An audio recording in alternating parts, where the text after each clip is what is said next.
Buenas noches, apreciable audiencia. El día de hoy les voy a hablar sobre el amparo directo 2204/2016, Derecho a la Seguridad Social. Esta materia se categoriza específicamente en el derecho civil. En este sentido, el tema principal refiere al juicio contencioso administrativo en contra de la negativa por recibir el derecho a la pensión y otras prestaciones vigentes por ley. Sobre esto, para dar mayor contexto, les indicaré que este amparo se suscitó derivado del fallecimiento de una persona adscrita a las Fuerzas Armadas Mexicanas.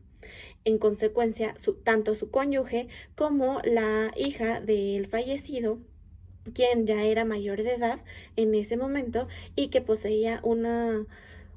discapacidad, gestionaron las acciones para que en este sentido les otorgaran la pensión tanto por orfandad como las prestaciones de ley que les correspondían. En esta resolución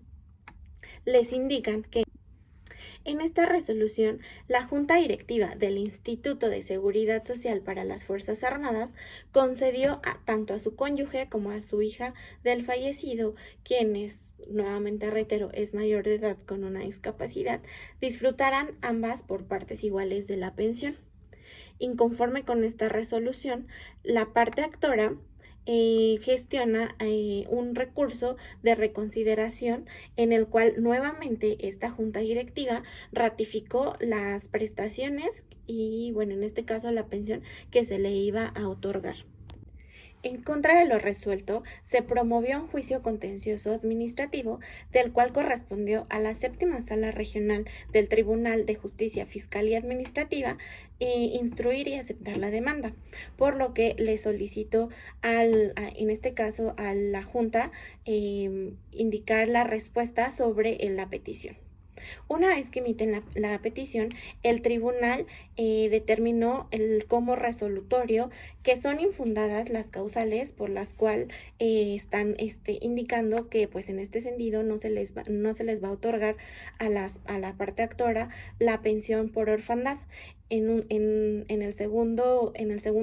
resolutivo indica que también se declara la nulidad de la resolución impugnada. En este sentido, la inconformidad por la parte del director jurídico de Seguridad Social indica que antes de emitir dicha resolución se gestione la recopilación de todas estas pruebas, por lo que una vez que dictamina estos resolutivos, la Fuerza Armada Mexicana interpuso un recurso de revisión fiscal, de los cuales correspondió conocer al 12º Tribunal Colegiado en Materia Administrativa del Primer Circuito. En este sentido, la magistrada adaptada a este tema solicita se exhibiera una copia certificada del expediente clínico de la interesada, hija, pues, del fallecido, donde indicara a partir de qué momento esta persona había adquirido la discapacidad, o bien si se había manifestado en los antecedentes que esta persona que poseía ciertas prestaciones, tenía una hija que, pues, en este caso necesitaba en algún momento la obtención de la pensión por orfandad. Una vez que se desahogan las pruebas periciales ordenadas por la magistrada en materia psicológica, en materia de medicina, de rehabilitación, trabajo social, entre otras, el Tribunal Federal de Justicia, Fiscal y Administrativa dictó nuevamente sentencia sobre que son infundadas los causales de improcedencia que planteó la autoridad demandada, por lo tanto, nuevamente no se sobresee el juicio. En segundo término, se reconoce que el derecho a la protección de la salud, en este caso de la persona interesada, pues son válidos en este aspecto.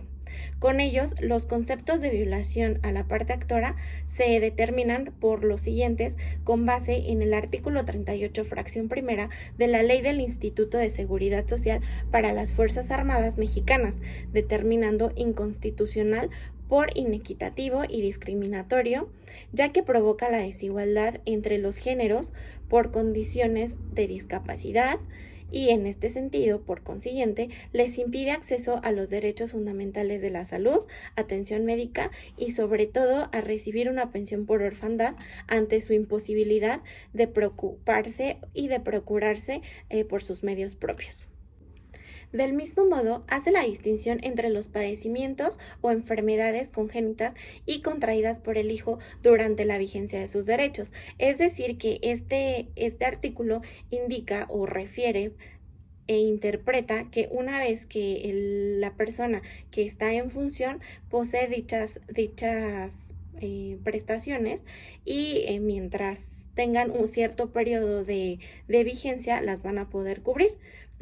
Dentro de los cuales esta vigencia indica que los hijos deberán tener entre 18 a 25 años, según sea el caso, y que solamente por poseer ciertas enfermedades o padecimientos que se adquieran de manera congénita o hereditarias, se puede otorgar dicha pensión. Por tanto, dicho artículo establece una condición limitante e imposible de cumplir para los hijos del decuyus, ya que condiciona que la discapacidad sea adquirida durante la vigencia de sus derechos como beneficiario, antes de cumplir 18 años a 25 años, según este sea el caso, pero limitando y condicionando un hecho natural, es decir, que en cualquier momento posterior a esta edad se puede adquirir o desarrollar cierta discapacidad. Cabe mencionar que dentro de las pruebas que se le hicieron a la persona interesada, manifestó en el diagnóstico que aproximadamente a los 9 años de edad comenzó con cierta enfermedad en la columna vertebral que posteriormente le fue congénita a tal grado que le impidió, o en este caso posee la discapacidad para trabajar por sus propios medios, es decir, no puede mantener o en este caso realizar cierta actividad para su manutención. En razón de lo anterior, ante lo fundado del concepto de violación analizando, se procede a modificar la sentencia recurrida y conceder el amparo y protección de la justicia federal solicitados por la parte actora para los efectos que la sala responsable en este sentido realice los siguientes actos. Una vez con 4 votos a favor y un voto sin indicar, deja insubsistente la sentencia reclamada. En su lugar, se emite una nueva sentencia en la que reitere todas las consideraciones que no fueron de la presente concesión de este amparo.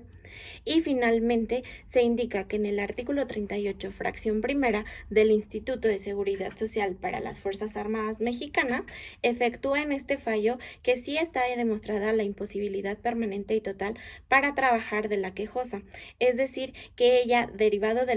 los diagnósticos de los dictámenes periciales que se le realizaron, indicaron que efectivamente ella contrajo la discapacidad antes de los 18 años, es decir, que sí posee el otorgamiento para la pensión.